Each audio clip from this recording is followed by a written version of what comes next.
Hi hello ಸ್ನೇಹಿತರೆ, welcome to my YouTube channel. ಹೇಗಿರಲ್ಲ ಚೆನ್ನಾಗಿದ್ದೀರ ಅಂತ ಭಾವಿಸ್ತಾ ಇದ್ದೀನಿ. ಯಾರಾದರೂ ಚಾನಲ್ಗೆ ಸಬ್ಸ್ಕ್ರೈಬ್ ಮಾಡಿಲ್ವೋ ಪ್ಲೀಸ್ ಸಬ್ಸ್ಕ್ರೈಬ್ ಮಾಡಿ, ಶೇರ್ ಮಾಡಿ, ಕಮೆಂಟ್ಸ್ ಮಾಡಿ. ಸ್ನೇಹಿತರೆ, ನಾನು ನಿಮಗೆ ಸೂಪರಾಗಿರುವಂಥ ಟೇಸ್ಟಿಯಾಗಿರುವಂಥ ಅಡುಗೆ ರೆಸಿಪಿನ ಮಾಡ್ತಾಯಿದ್ದೀನಿ. ಸೋರೆಕಾಯಿ ಕೂಟ್ ಮತ್ತು ಅದರ ರಸನ ಬಸ್ಸಾರು ಮಾಡ್ತಾಯಿದ್ದೀನಿ. ಯಾವ ರೀತಿ ಮಾಡಿದೆ ಅಂತ ನಿಮ್ಮ ಮುಂದೆ ನಾನು ಶೇರ್ ಮಾಡ್ತಿದ್ದೀನಿ. ಇದೇ ರೀತಿ ಮನೇಲಿ ಟ್ರೈ ಮಾಡಿ ಸ್ನೇಹಿತರೆ, ತುಂಬಾ ರುಚಿಯಾಗಿ ಸೊಗಸಾಗಿರುತ್ತೆ. ಅದ್ಭುತ ರುಚಿ ಅಂತಲೇ ಹೇಳ್ಬೋದು. ಯಾವತ್ತೂ ಈ ರೀತಿ ನೀವು ಅಡುಗೆನ ತಿಂದೇ ಇಲ್ಲ ಸ್ನೇಹಿತರೆ, ಅಷ್ಟು ಚೆನ್ನಾಗಿರುತ್ತೆ. ನನಗಂತೂ ತುಂಬಾ ಇಷ್ಟ. ಯಾವಾಗಲೂ ನಾನು ಮಾಡ್ತಾನೆ ಇರುತ್ತೆ. ನೋಡಿ, ನಾನು ಏನೇನು ಐಟಮ್ ತೊಗೊಂಡಿದ್ದೀನಿ ಅಂತ ಹೇಳಿ ತೋರಿಸ್ತಿದ್ದೀನಿ. ನಾನು ಸೋರೆಕಾಯಿನ ಸಣ್ಣ ಕಚ್ಚಿಟ್ಕೊಂಡಿದ್ದೀನಿ. ನೆನೆಸಿದ ಕಡಲೆಕಾಳನ್ನ ತೊಗೊಂಡಿದ್ದೀನಿ.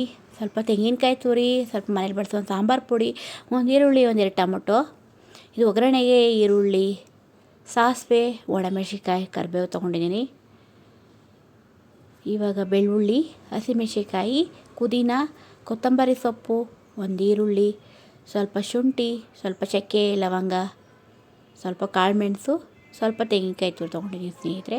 ಅದು ಕೂಟ್ ಮಾಡೋಕ್ಕೆ ಇದನ್ನು ಇಷ್ಟು ರುಬ್ಕೋಬೇಕು. ಕೂಟ್ ಮಾಡೋಕ್ಕೆ ಇದು ಸಾಂಬಾರಿಗೆ ಇಷ್ಟು ಐಟಮ್ನ ರುಬ್ಕೋಬೇಕು ಸ್ನೇಹಿತರೆ. ನೋಡಿ, ನೀಟಾಗಿ ವಾಶ್ ಮಾಡಿಟ್ಕೊಂಡು ಸೋರೆಕಾಯಿನ ತೊಗೊಂಡಿದ್ದೀನಿ. ನೋಡಿ ಎಷ್ಟು ಚೆನ್ನಾಗಿ ಕಾಣಿಸ್ತಾ ಇದೆ.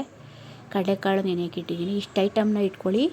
ರುಚಿಯಾದ ಸೊಗಸಾದ ಮನೆಗೆ ಯಾರಲ್ಲಿ ಗೆಸ್ಟ್ ಬಂದರೆ ಈ ರೀತಿ ಹಬ್ಬಗಳಿಗೆ ಈ ರೀತಿ ಮನೇಲಿ ಮಾಡಿ. ನಾನು ತುಂಬ ಚೆನ್ನಾಗಿರುತ್ತೆ. ನನಗೆ ಒಂದು ಕುಕ್ಕರ್ ತೊಗೊಂಡಿದ್ದೀನಿ. ಕುಕ್ಕರ್ಗೆ ಕಡಲೆಕಾಳು ಮತ್ತು ಸೋರೆಕಾಯಿನ ಸೇರಿಸ್ತಾ ಇದ್ದೀನಿ. ಸ್ವಲ್ಪ ರುಚಿಗೆ ತಕ್ಕಷ್ಟು ಉಪ್ಪನ್ನ ಸೇರಿಸ್ತಾ ಇದ್ದೀನಿ. ಒಂದೆರಡು ವಿಜಲ್ ಬಂದರೆ ಸಾಕು ಸ್ನೇಹಿತರೆ. ಇಷ್ಟು ಐಟಮ್ ರುಬ್ಕೋಬೇಕು. ಇದು ಕೂಟ್ ಮಾಡೋಕ್ಕೆ, ಇದು ಸಾಂಬಾರು ಮಾಡೋಕ್ಕೆ ರುಬ್ಕೋಬೇಕು. ನೋಡಿ ಎಷ್ಟು ಚೆನ್ನಾಗಿ ಬೆಂದಿದೆ. ನೈಟ್ ನೆನೆಯೋಕ್ಕೋದ್ರಿಂದ ಕಡಲೆಕಾಳು ಚೆನ್ನಾಗಿ ಬೆಂದಿದೆ. ಇವಾಗ ಸೋಸ್ಕೊತಾ ಇದ್ದೀನಿ.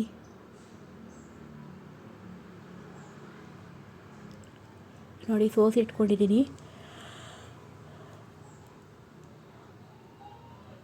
ತುಂಬ ಚೆನ್ನಾಗಿರುತ್ತೆ. ಈ ರೆಸಿಪಿನ ಒಂದು ಸಲ ಮಾಡಿದ್ದೀನಿ ಸ್ನೇಹಿತರೆ.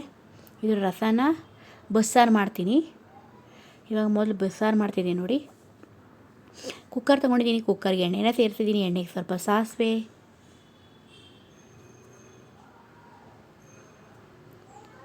ಕರಿಬೇವು, ಒಣಮೆಣಸಿನ್ಕಾಯಿ, ಈರುಳ್ಳಿ ಹಾಕಿ ಚೆನ್ನಾಗಿ ಫ್ರೈ ಮಾಡ್ಕೊಳ್ಳಿ. ಈರುಳ್ಳಿ ಚೆನ್ನಾಗಿ ಫ್ರೈ ಆದಷ್ಟು ತುಂಬ ರುಚಿಯಾಗಿ ಸೊಗಸಾಗಿರುತ್ತೆ. ಅದರಿಂದ ಈ ರೀತಿ ಮನೇಲಿ ಸಾಂಬಾರು ಮಾಡಿ ರಸನ ವೇಸ್ಟ್ ಮಾಡಬೇಡಿ ಸ್ನೇಹಿತರೆ. ಮುದ್ದೆ ಜೊತೆ, ರೈಸ್ ಜೊತೆ ಎಲ್ಲದರಲ್ಲೂ ತಿನ್ಬೋದು. ಅಷ್ಟು ಚೆನ್ನಾಗಿರುತ್ತೆ ಸ್ನೇಹಿತರೆ. ಇವಾಗ ಚೆನ್ನಾಗಿ ಈರುಳ್ಳಿ ಫ್ರೈ ಆಯಿತು. ರುಬ್ಕೊಂಡಂಥ ಮಸಾಲೆನ ಸೇರಿಸ್ತಾ ಇದ್ದೀನಿ. ಆ ರಸನೂ ಸೇರಿಸ್ತಾ ಇದ್ದೀನಿ. ನೋಡಿ, ಸಾಂಬಾರು ಯಾವ ರೀತಿ ರೆಡಿಯಾಗಿದೆ. ಸ್ವಲ್ಪ ಉಪ್ಪನ್ನ ಸೇರಿಸಿದ್ದೀನಿ. ನೋಡಿ ಎಷ್ಟು ಚೆನ್ನಾಗಿ ಕಾಣಿಸ್ತಾ ಇದೆ ಸಾಂಬಾರು. ನೀಟಾಗೆಲ್ಲ ಮಿಕ್ಸ್ ಮಾಡಿ ಕುಕ್ಕರ್ ಮುಚ್ಚಬೇಕು. ಒಂದೆರಡು ವಿಜಲ್ ಬರಬೇಕು ಸ್ನೇಹಿತರೆ. ಸಾಂಬಾರು ಚೆನ್ನಾಗಿ ಹದವಾಗಿ ಬೆಂದಿರುತ್ತೆ. ಇವಾಗ ಕೂಟನ್ನ ಮಾಡ್ತಾಯಿದ್ದೀನಿ. ನಾನು ಒಂದು ಬಾಣಲೆ ತೊಗೊಂಡಿದ್ದೀನಿ. ಬಾಣಲೆಗೆ ಆಯಿಲ್ನ ಸೇರಿಸ್ತಾ ಇದ್ದೀನಿ. ಸ್ವಲ್ಪ ಸಾಸಿವೆ, ಕರಿಬೇವು, ಮೆಣಸಿನ್ಕಾಯಿನ ಸೇರಿಸಿದ್ದೀನಿ. ಸ್ವಲ್ಪ ಚೆನ್ನಾಗಿ ಫ್ರೈ ಮಾಡಬೇಕು ಸ್ನೇಹಿತರೆ. ನೋಡಿ ಎಷ್ಟು ಚೆನ್ನಾಗಿ ಕಾಣಿಸ್ತಾ ಇದೆ. ತುಂಬ ಚೆನ್ನಾಗಿ ಕಾಣಿಸ್ತಾ ಇದೆ. ಇದಕ್ಕೊಂದು ಸ್ವಲ್ಪ ಈರುಳ್ಳಿನ ಸೇರಿಸ್ತಾ ಇದ್ದೀನಿ. ಹೆಂಗಿರುತ್ತೆ ಗೊತ್ತಾ ಸ್ನೇಹಿತರೆ, ಒಂದು ಸಲ ಮಾಡಿ ನೋಡಿ. ಈ ರೀತಿ ಕೂಟನ್ನ ಚಪಾತಿ ಜೊತೆ, ದೋಸೆ ಜೊತೆ, ಪೂರಿ ಜೊತೆ ಎಲ್ಲದರಲ್ಲೂ ತಿನ್ಬೋದು. ಮುದ್ದೆ ಜೊತೆ, ರೈಸ್ ಜೊತೆ ಎಲ್ಲದರಲ್ಲೂ ತಿನ್ಬೋದು ಸ್ನೇಹಿತರೆ. ಮತ್ತೆ ಈ ರೆಸಿಪಿನ ಒಂದು ಸಲ ಮಾಡಿದ್ರೆ ಮತ್ತೆ ನಿಮ್ಮ ಮನೇಲಿ ಮಾಡ್ತಾನೆ ಇರ್ತೀರಾ. ಅಷ್ಟು ಚೆನ್ನಾಗಿರ್ತೀವಿ. ನೋಡಿ, ಈರುಳ್ಳಿ ಚೆನ್ನಾಗಿ ಫ್ರೈ ಆಯಿತು. ಇವಾಗ ರುಬ್ಕೊಂಡಂಥ ಮಸಾಲೆನ ಸೇರಿಸ್ತಾ ಇದ್ದೀನಿ. ಎಷ್ಟು ಚೆನ್ನಾಗಿ ಗ್ರೀನಾಗಿ ಕಾಣಿಸ್ತಿದೆ ನೋಡಿ. ಸಖತ್ತಾಗಿರುತ್ತೆ ಕೂಟು. ತುಂಬ ಚೆನ್ನಾಗಿರುತ್ತೆ ಸ್ನೇಹಿತರೆ. ನೀಟಾಗಿ ಮಿಕ್ಸ್ ಮಾಡ್ಕೊಳ್ಳಿ. ಯಾವ ರೀತಿ ಕಾಣಿಸ್ತಿದೆ ನೋಡಿ. ಇದೆಲ್ಲ ಸ್ವಲ್ಪ ಚೆನ್ನಾಗಿ ಕುದಿ ಬರಬೇಕು. ಒಂದು ಸ್ವಲ್ಪ ಉಪ್ಪನ್ನ ಸೇರಿಸ್ತೀನಿ. ಇವಾಗ ಪ್ಲೇಟ್ ಮುಟ್ತಾ ಇದ್ದೀನಿ ಸ್ವಲ್ಪ ಕುದಿಯೋ ತನಕ. ಇವಾಗ ನೋಡಿ ಸ್ನೇಹಿತರೆ, ಸಾಂಬಾರು ಒಂದೆರಡು ವಿಜಲ್ ಬೆಂದಿದೆ. ಯಾವ ರೀತಿ ಸಾಂಬಾರು ಎಷ್ಟು ಕಲರ್ಫುಲ್ಲಾಗಿ ತುಂಬ ಚೆನ್ನಾಗಿ ಕಾಣಿಸ್ತಿದೆ. ಇದನ್ನ ಒಂದು ಬೌಲ್ಗೆ ಸರ್ವ್ ಮಾಡಿದ್ದೀನಿ ಸ್ನೇಹಿತರೆ. ಎಷ್ಟು ಚೆನ್ನಾಗಿರುತ್ತೆ ಗೊತ್ತಾ. ಒಂದು ಸಲ ಈ ರೆಸಿಪಿನ ಮನೇಲಿ ಮಾಡಿ ನಾನು ಯಾವ ರೀತಿ ಮಾಡಿದ್ರಿ ಅಂತ ಕಮೆಂಟ್ಸ್ ಮಾಡಿ ಸ್ನೇಹಿತರೆ. ನಾನು ಹಾಕೋ ವಿಡಿಯೋಗಳನ್ನ ನೋಡಿ ಪ್ರೋತ್ಸಾಹ ಕೊಡಿ. ನಿಮ್ಮೆಲ್ಲರ ಪ್ರೀತಿ ಆಶೀರ್ವಾದ ಸದಾ ಇರಲಿ ಸ್ನೇಹಿತರೆ. ನೋಡಿ ಎಷ್ಟು ಚೆನ್ನಾಗಿ ಕಾಣಿಸ್ತಾ ಇದೆ ಸಾಂಬಾರಂತೂ. ಅಷ್ಟು ಚೆನ್ನಾಗಿದೆ ನೋಡಿ. ಕಲರ್ ಎಷ್ಟು ಚೆನ್ನಾಗಿದೆ ಸ್ನೇಹಿತರೆ. ನಾನು ಬಳಸೋಂಥ ಐಟಮ್ನ ಬಳಸಿ ಈ ರೀತಿ ಸಾಂಬಾರು ಮಾಡಿ, ರಸನ ವೇಸ್ಟ್ ಮಾಡಬೇಡಿ. ಸೋರೆಕಾಯಿ ಬೆಂದಂಥ ರಸನ ಊಟಕ್ಕೆ ತುಂಬ ಚೆನ್ನಾಗಿರುತ್ತೆ, ಮಕ್ಕಳೆಲ್ಲ ಇಷ್ಟಪಟ್ಟು ತಿಂತಾರೆ.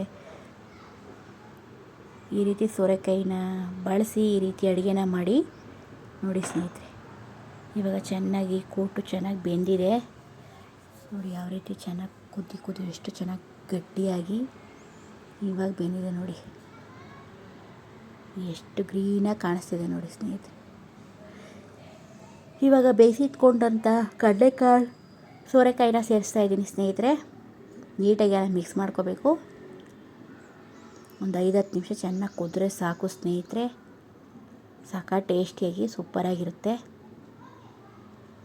ಈ ಪ್ಲೇಟ್ ಮುಟ್ತಾಯಿದ್ದೀನಿ ನೋಡಿ ಸ್ನೇಹಿತರೆ, ನಾನು ಯಾವ ರೀತಿ ಮಾಡಿದೆ ಅಂತ ತೋರಿಸಿದ್ದೀನಿ. ನಾನು ಬಳಸೋಂಥ ಐಟಮ್ನ ಬಳಸಿ ಇದೇ ರೀತಿ ನೀವು ಮನೇಲಿ ಟ್ರೈ ಮಾಡಿ. ಎಲ್ಲರಿಗೂ ನಮಸ್ಕಾರ. ಥ್ಯಾಂಕ್ ಯು ಫಾರ್ ವಾಚಿಂಗ್ ಸ್ನೇಹಿತರೆ.